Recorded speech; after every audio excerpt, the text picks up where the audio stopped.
안녕하세요. 그나무타임 플러스입니다.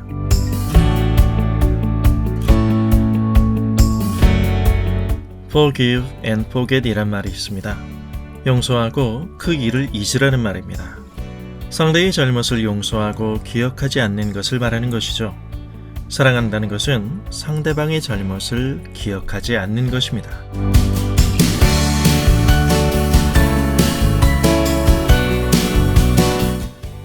그러나 대개는 용서하고 내가 용서했다는 사실을 까맣게 잊는 것이 다반사입니다.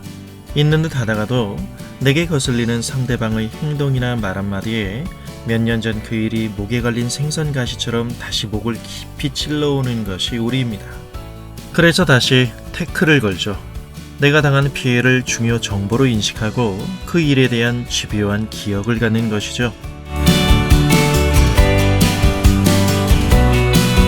왜 진심으로 용서하지 못할까요?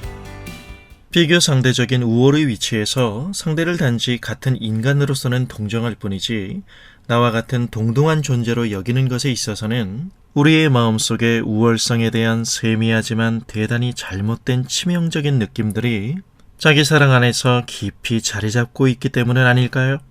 이로 인한 상대를 향한 존재로서의 관계적 정당성은 자연스레 뒷전에 밀리기 마련입니다. 자기의 시야에서 언제나 자기가 중심인물인 것입니다. 용서하지 못하는 마음이 가진 본질적인 문제는 우리를 향한, 나를 향한 하나님의 용서를 과소평가하고 있다는 데에 그 원인이 있지 않을까 하는 생각을 해봅니다.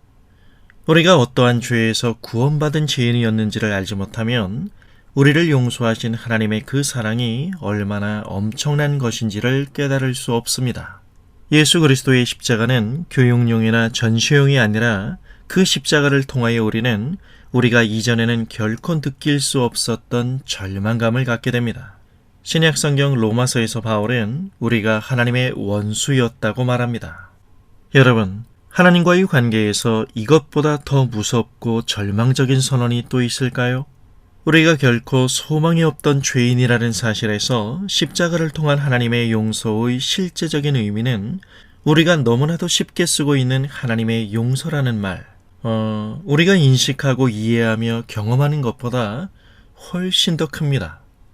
우리가 하나님의 자녀가 되었다는 것은 하나님이 주신 사랑에 상응하는 것은 나 자신을 포함 이 세상 어디에도 그러한 사랑이 없음을 알기에 모든 정황 속에서 자격과 조건이 지배하는 구도에 나를 묶지 않고 하나님의 용서이신 예수 그리스도께 나를 묶음으로 이웃과의 관계 속에서 그리스도 안에서 용서의 진심을 쏟아붓는 것으로 하나님 앞에서의 무척이나 사실적인 삶을 사는 것입니다. 용서가 결코 단순한 문제가 아닌 이유는 우리가 믿는 하나님을 우리가 어떻게 알고 이해하고 있는 문제와 직결되어 있기 때문에 그렇습니다. 가벼운 미소 뒤에 숨겨진 승리주의와 배타주의에 찌든 립 서비스로서의 용서가 아니라 말만 주고받는 것이 아닌 우리가 그리스도 안에서 한 형제라는 마음을 주고받을 수 있다면 용서는 우리가 그 안에 자리한 예수 그리스도를 보내주신 하나님을 발견하는 가장 좋은 방법이라고 생각합니다.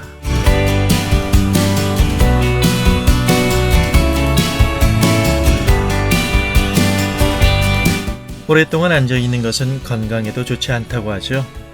서서 일하다 보면 뇌까지의 혈액순환이 원활해져 창의적인 활동에도 도움이 된다고 합니다. 다음 주 월요일 그나무타임에서 만나죠. 감사합니다.